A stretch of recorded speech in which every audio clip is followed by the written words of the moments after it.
ချစ်ရတရကအလွန်ရတရားရှင်မဝေတဲ့နီလို့ကိုဘဝကမေးပြနိုင်ပါ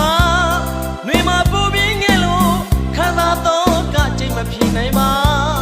မင်းကိုတကယ်ချစ်တာယူတယ်လို့ဆိုသေးအောင်ကွာနေပေါင်းရှိကြ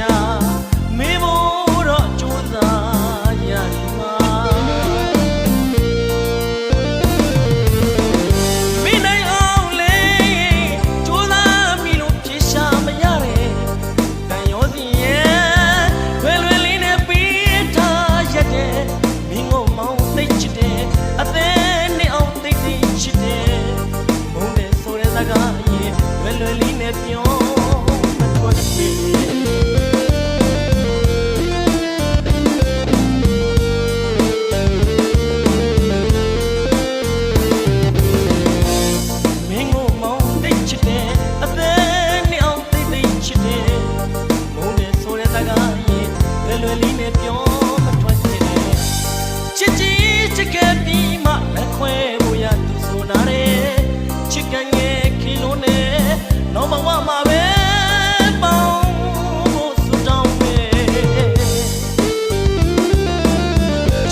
မပေးလို့ဝင်ရပြီပဲ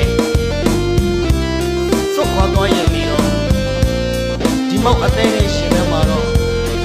အချစ်ကံကြီးခင်တော့လေဒီဘဝမှာမကောင်းရပြီပဲနောက်ဘဝမှာပြန်လည်ကောင်းရပါစေလို့အမြဲတမ်းဖိအားမှာတိုင်နေပြီးဆုတောင်းနေရမှာချစ်ရဲ့